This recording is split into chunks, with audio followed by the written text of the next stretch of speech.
And the basic way a bank works is take money in, look at the risk of lending it out, and lend it out at a basis point differential that makes some profit for the bank and also minimizes the risk of default. That is the basic structure of banking. And that's what we do. Take money in, lend it out, manage the risk in the middle. Now, when you do that and replace the middle with software and servers rather than buildings and humans, then the basis point differential is minimized. So rather than being several basis points difference for 100, it's 100 or 50 basis points difference. That is difficult to compete with if you have a business model based upon buildings and humans.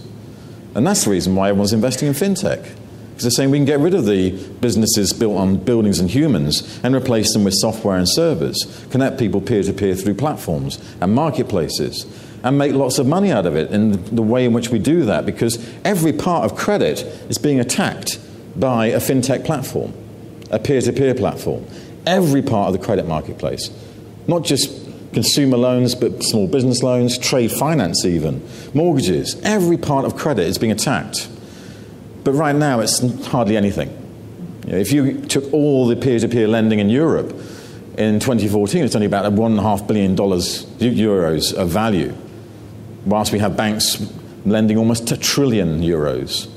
So 1.5 billion versus $1 trillion, this is nothing. And yet, 10 years from now, 10 years from now, it's going to be big. 10 years from now, it's going to be taking a lot of our core profitability.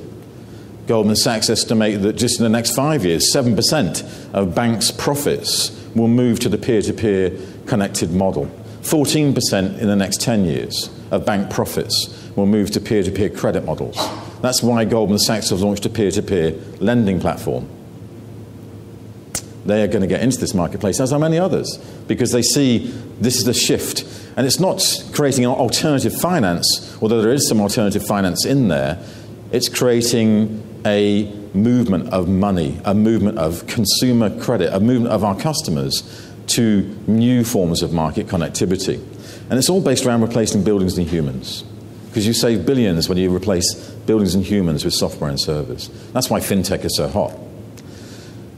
There's some good examples of fintech out there. One is TransferWise. It doesn't quite work the way I'm going to describe it, but the original idea and concept of TransferWise was this, which is that if you are trying to get money to a friend or relation in Europe, such as Haru in San Francisco is trying to get money to her grandson Isamu in Paris. Meanwhile, someone else, like Pasha in Slovakia, is trying to get money to George in Washington, her tutor. Then rather than moving the money, you move the data. So TransferWise doesn't move 900 euros to Isamu. It doesn't move $1,000 to George. It takes $1,000 that Haru has put into TransferWise and gives it to George, and the 900 euros that Pasha put in the system to send to George and gives it to Isamu. So what that actually means is that no money actually moves, just data moves. It's just matching data between individuals. That's what TransferWise tries to do, to say, as you put money into the system, I match the data that you put into the system of money you want to move to people who need the money that you're moving in the same locality. So data just moves. No money moves, just data moves. That wipes out a whole lot of cost. It's the reason why TransferWise claim that the complete cost of money transfer in their system is £5 compared to £35 with HSBC or even £50 with NatWest. They've moved over £1 billion worth, $1.5 billion worth of money in 2014 alone. And they're growing dramatically because they replace buildings and humans with software and servers. Therefore do it much cheaper, much more attractively.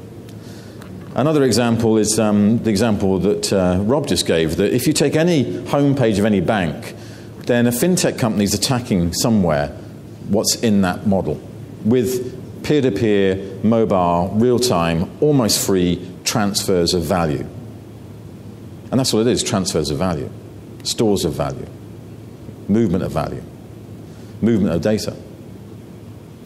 A whole new world of fintech that gets rid of the old world of finance, replaces buildings and humans with software and servers. And it's really interesting how it starts to change the model, because it's not actually something that's that difficult. It can be done by children.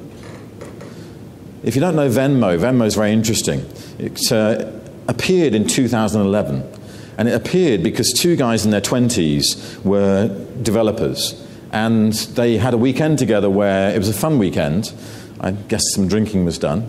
But at the end of the weekend, one of the guys turned to his friend and said, look, I didn't come with any cash, so I'll write you a check now for the balance that I owe you for the weekend. And then they looked at each other and said, why are you writing me a check? You know, what's the point of writing a check? We both use PayPal.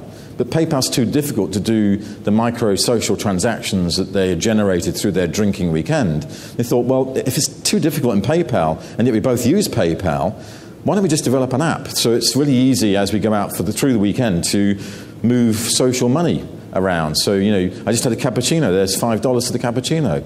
There's $10 for the cocktail.